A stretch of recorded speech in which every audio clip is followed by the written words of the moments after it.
Hello, welcome to the Boomcast board game reviews.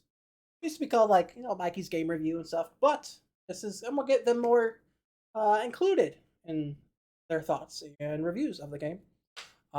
We are going to be doing a Boombuster math kind of measurement on what we think of the game, and if they haven't played it before, or if none of us have played it before, maybe we'll talk about if we're excited to play it or if it's like it doesn't really sound like my cup of tea.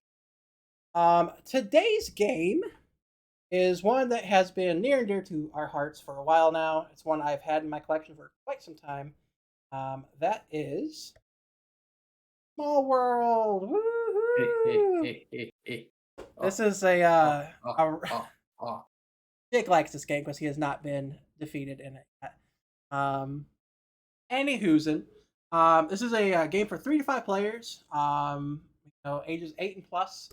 Which when my friends' kids get of age, I'm gonna get them to play games like this. Yo, sit down. Let's see if you like this kind. So Sage is coming up there. How old is Sage? Six. 2 more years, Sage.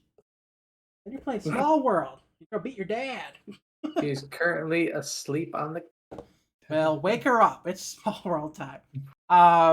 Plays in 40 to 80 minutes. I feel that's actually very fair. So we're going to take a little bit of a deep dive and figure out this game. All right. So we have Small World, as you've seen. We have. This is not the full board. This is just for 2 players, 2 to 3 players, I think. But this is basically like half of a normal board.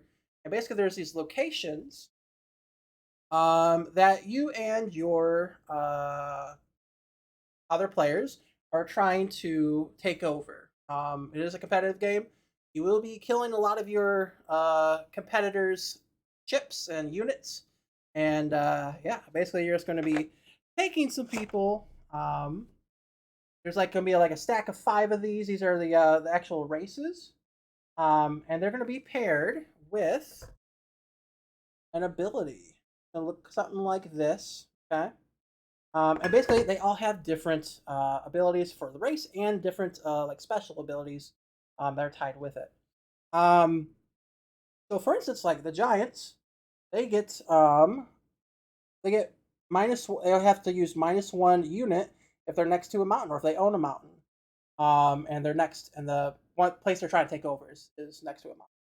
And then if they're forest giants, they get 1 extra coin, which is like victory points, for every forest that they own at the end of their turn. So you'd basically be playing units on here on each individual area. They have to be connected to each other. Um, and then you basically get a coin for every territory that you own at the end of your turn.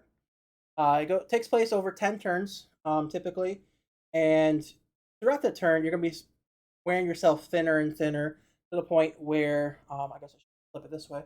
To the point where you can't really expand anymore. At that point, you're going to take your dudes and flip them over to the decline side. Basically, what that means is you're going to take away every single unit you have except for 1 on each territory, and then you score your points. And then on the next turn, you get to take another race, and you can play as them. But you'll still get points for people that you have on the board. Pretty cool. So that is the general gameplay of it, and basically whoever has the most points at the end wins. It's kind of cutthroat because it is you're screwing over your friends for sure when you go into their location. But yeah, that's basically the game. It's a lot of fun. So let's hop back and we will see what everyone thinks of this game. And we're back.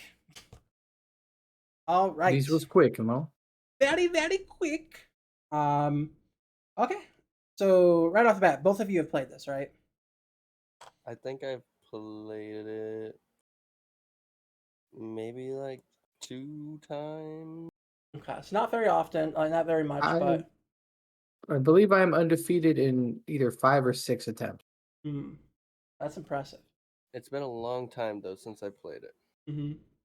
Honestly, it's been a while since it's made it to the table. What do you guys think? Let's start with Jake. What do you think of this game? Oh, it's super fun. I don't know that I would in being undefeated definitely brings the appeal to it. But you know, it's not one of the first ones I pick out of your collection. Uh, it is a fun game. It's great for smaller groups. There's a lot of strategy. There's a lot of strategy involved, but simple strategy for the most part. It's not gonna overwhelm you with strategy, which is great for people who are not super into board games like we are. Um, Overall, uh, it's a good game. It's a solid game. Uh, I think a lot of our friends have enjoyed it over the years, and it's one of the first ones you had, Yeah, so it holds a special place in my heart. But I also would not put it on the top tier of your. that's fair. I have a lot of games, so that's completely fair. Do you know who got us into this game though? Mm, I don't think you'd guess at all. It was Someone we know. oh yeah, we know and love so much. Dan. And we do know and love him, but no, it is Ed Weirdo. Oh. He Ed? yeah, Eddie. Eddie? Mm-hmm. He Anthony was telling him about how great like Catan was back like when we first started, and Mhm. he's like you should check out a game called Smallworld. I think he played it around the same time we played that, where we were playing Catan, and so Anthony went and got Smallworld, and then that's when we first played it. The rest is history. His story. So Jake, boom bust or meh? Oh, boom. I Boom. mean, yeah. We give Very it nice. around 7-7. That's good. That's a good one.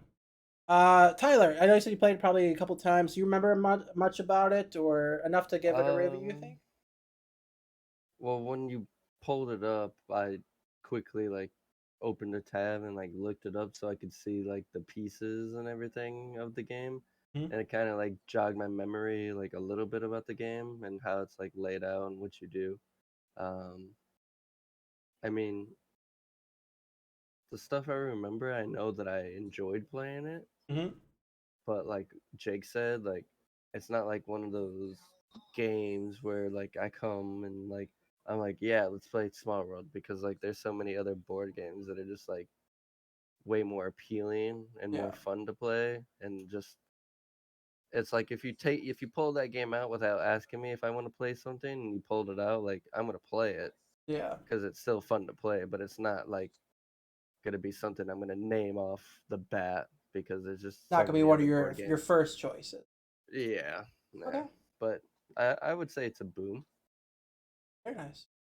Um, I love this game. It is. I know Jake and Tyler said it's not one of their first games like that would come to mind. It is for me because it was one of the first games that I played starting this hobby, and it's up there with a game called Seven Wonders. It's up there with a game called Shadows over Camelot and Catan, and I know Jake hates it, but Carcassonne. Those are kind of like Ugh. those are the what's it the cornerstone Should of not put my this board in the game same collection. breath as character. It is though, because they're both phenomenal games. So I give it a boom. If you haven't played it, check it out. It's a lot of fun. And yeah, thank you so much for joining us, and we will see you next time on the Boomcast board game review. Bye. Scarecrow Stone sucks. How dare you?